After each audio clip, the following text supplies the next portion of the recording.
Hi ಎಲ್ಲರಿಗೂ ನಮಸ್ಕಾರ. Welcome back to flavour friend YouTube channel. ಇವತ್ತು ನಾನೊಂದು ಸಿಂಪಲ್ ಆಗಿರೋ ಡ್ರಮ್ ಸ್ಟಿಕ್ ಸಾಂಬಾರು ಮಾಡ್ತಾಯಿದ್ದೀನಿ. ಈ ಸಾಂಬಾರನ್ನ ಬ್ಯಾಚುಲರ್ಸು ಮಾಡ್ಬೋದು, ಮತ್ತು ವರ್ಕಿಂಗ್ ವುಮೆನ್ಸ್ ಇದ್ದರೆ ಅವರು ಅಷ್ಟೇ ತುಂಬ ಸಿಂಪಲ್ಲಾಗಿ ಬೇಗ ಮಾಡ್ಬೋದು. ಡ್ರಮ್ ಸ್ಟಿಕ್ಕಲ್ಲಿ ವಿಟಮಿನ್ಸ್ ಮತ್ತು ಮಿನರಲ್ಸ್ ರಿಚ್ ಇದೆ. ಅದೇ ರೀತಿ ಹೆಲ್ತ್ ಬೆನಿಫಿಟೂ ತುಂಬಾ ಇದೆ. ಒಂದೊಂದಾಗಿ ನಾವು ತಿಳ್ಕೊಳ್ಳೋಣ.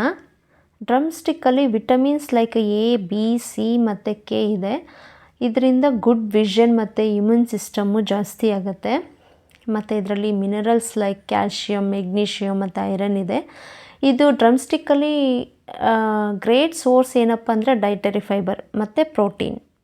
ಡ್ರಮ್ ಸ್ಟಿಕ್ ತಿನ್ನೋದ್ರಿಂದ ನಮಗೆ ಏನೆಲ್ಲ ಹೆಲ್ತ್ ಬೆನಿಫಿಟ್ ಇದೆ ಅಂದರೆ, ಇದು ತಿನ್ನೋದ್ರಿಂದ ಡ್ರಮ್ ಸ್ಟಿಕ್ ನಮ್ಮ ಇಮ್ಯೂನ್ ಸಿಸ್ಟಮ್ನ ಬೂಸ್ಟ್ ಮಾಡುತ್ತೆ, ಮತ್ತು ಡೈಜೆಷನ್ ಸಿಸ್ಟಮ್ಗೆ ಸಪೋರ್ಟ್ ಮಾಡುತ್ತೆ, ನಮ್ಮ ಬೋನ್ ಹೆಲ್ತ್ ಇಂಪ್ರೂವ್ ಮಾಡುತ್ತೆ, ಮತ್ತು ನಮ್ಮ ಸ್ಕಿನ್ ಮತ್ತು ಹೇರ್ ಹೆಲ್ತ್ ಎನ್ಹಾನ್ಸ್ ಮಾಡುತ್ತೆ, ನಮ್ಮ ಬ್ಲಡ್ ಶುಗರ್ ಲೆವೆಲ್ನ ರೆಗ್ಯುಲೇಟ್ಸ್ ಮಾಡುತ್ತೆ. ಅಪಾರ್ಟ್ ಫ್ರಮ್ ದಿಸ್, ಡ್ರಮ್ ಸ್ಟಿಕ್ಕಲ್ಲಿ ಟ್ರೆಡಿಷನಲ್ ಆಯುರ್ವೇದಿಕ್ ಬೆನಿಫಿಟ್ಸ್ ಜಾಸ್ತಿ ಇದೆ.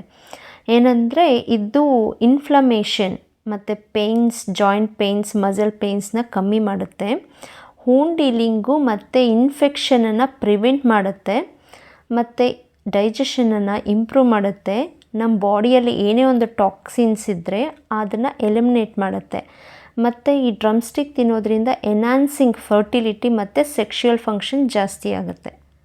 ಈ ಡ್ರಮ್ ಸ್ಟಿಕ್ ಸಾಂಬಾರನ್ನ ಎಷ್ಟು ಸಿಂಪಲ್ ಮತ್ತು ಈಸಿ ಮೆಥಡಲ್ಲಿ ಮಾಡೋದು ಅಂತ ನೋಡಿದ್ವಿ ಅಲ್ಲ. ಮತ್ತು ಅದೇ ರೀತಿಯಲ್ಲಿ ಡ್ರಮ್ ಸ್ಟಿಕ್ಕಲ್ಲಿ ಏನೆಲ್ಲ ನ್ಯೂಟ್ರಿಷನಲ್ ವ್ಯಾಲ್ಯೂ ಇದೆ ಮತ್ತು ಹೆಲ್ತ್ ಬೆನಿಫಿಟ್ ಇದೆ ಅಂತ ಒಂದು ಸ್ವಲ್ಪ ಮಾಹಿತಿನೂ ತಿಳ್ಕೊಂಡವಲ್ಲ. Thanks for watching. Please keep watching for more updates. Have a nice day. Bye bye.